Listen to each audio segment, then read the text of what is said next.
સુરત શહેરમાં રેલવે લૂંટના ગુનામાં વચગાળાની રજા પરની સન 2019 એટલે કે 8 વર્ષથી ફરાર આરોપીને મહારાષ્ટ્રના મુંબઈના ધારવીના ઝૂંપડપટ્ટીમાંથી ક્રાઇમ બ્રાન્ચ પોલીસે આરોપીને ઝડપી પાડી.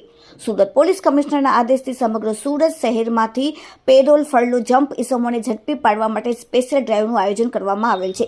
જે અનુસંધાને ક્રાઇમ બ્રાન્ચના માણસો નાસ્તા ફરતા સ્કોડના પોલીસના માણસોને મળેલ બાતમીના આધારે મહારાષ્ટ્ર રાજ્યના મુંબઈના ધારાવી ઝૂંપડપટ્ટીમાંથી વચગાળાના જામીન પરથી ફરાર આરોપી ઇસ્માઇલ ઉર્ફે ઇસ્માઇલ બેંગ્લોરી બરાઈમામ શેખ ઉંમર 59 ધંધો બેકાર રહેવાસી ધારાવી દૂરવાડા ભારતી ચાલ MP નગર મકાન નંબર 122 મુંબઈ મહારાષ્ટ્રવાળાને પકડી પાડીને કાયદેસરની કાર્યવાહી કરીને તેનો કબજો સુરતની લાજપુર મધ્યસ્થ જેલ ખાતે સોંપવામાં આવેલ છે.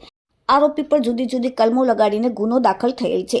આરોપી તેના કેદી અને તેના સાગરીત શેરાફત અલી મોહમ્મદ અલી સૈયદ 2 ખાલીલ ઉર્ફે નીલકંઠ 3 ઇકબાલ 4 દિલાવર મળીને તારીખ 5/3/2017 ના રોજ સવારે 5 વાગે મુંબઈ અમદાવાદ પેસેન્જર ટ્રેનમાં જનરલ કોચમાં ભેસ્તાન નજીક આવતા ફરિયાદી અને સાહેદો મુસાફરી કરતા હતા. તે દરમિયાન તે કોચમાં ચઢીને છડીઓ ધારણ કરી એકબીજાને મદદગારીથી પેસેન્જરોને ધમકાવીને ₹30,300 સામાનની લૂંટ કરીને તેઓને રોકવાનો પ્રયત્ન કરતા છરીઓ બતાવી જાનથી મારી નાખવાની ધમકી આપીને લૂંટનો સામાન લઈને ફરાર થઈ ગયેલા હતા. જે ગુનામાં કેદીએ પોતાનું પુત્રનું અલ્સરનું ઓપરેશન કરાવ્યું હતું. તેથી 28/2018 દિવસ 5ની વચગાળાની રજા ઉપર જેલમાંથી બહાર આવેલ હતો.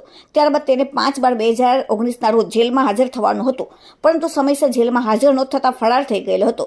આરોપીને પકડવા માટે જેલ અધિક્ષક લાજપુર મધ્યસ્થ જેલ સુરત ખાતેથી જાણ કરવામાં આવેલ હતી. જેથી મુંબઈ ધારાવી ઝૂંપડપટ્ટીમાં તે રહેતો હતો અને તે ઝૂંપડપટ્ટી એશિયાની મોટી ઝૂંપડપટ્ટી હતી. તેથી તેમાં ગલીઓ આવેલ હતી જેમાં ભારત દેશના મોટાભાગના તમામ જ્ઞાતિના લોકો ત્યાં રહે છે. તે ઝૂંપડપટ્ટીમાં કોઈ પણ ગુનેગાર વિશે પૂછપરછ કરવામાં આવે તો પણ તેઓ કોઈ જવાબ આપતા નથી, જેને લીધે ત્યાંથી આરોપીને પકડવું ખૂબ જ મુશ્કેલ હતું. તેમ છતાં ક્રાઇમ બ્રાન્ચની ટીમ દ્વારા સતત વર્કઆઉટ કરી ખાનગી બાતમીના આધારે છેલ્લા 6 મહિનાથી માહિતી મેળવવાનું ચાલુ રાખીને આરોપી કેદી પકડાઈ જવાની બીકના લીધે કોઈ કામ ધંધો ન કરતો હતો. તેથી તેની પત્ની અને દીકરો નોકરી કરતા હતા. તેની આવકમાંથી પોતાનું ગુજરાન ચલાવી આખો દિવસ ઘરમાં જ રહેતો હતો. જેથી ધારાવી ઝૂંપડપટ્ટીમાંથી પકડવા ક્રાઇમ બ્રાન્ચ સુરત દ્વારા ત્યાંના લોકોને પહેરવસ જેવા કપડાં પહેરી મજૂરી કરીને તેવી છાપ ઊભી કરીને આરોપીના ઘર સુધી પહોંચીને તેના ઘરના ઝૂંપડામાંથી તેને પકડી પાડવામાં આવેલ છે. આરોપીનો ઇતિહાસ વલસાડમાં 3 અને સુરત રેલવે સ્ટેશનમાં 1 ગુનાહિત ઇતિહાસ ધરાવે છે. Bureau report, daily India TV, Surat.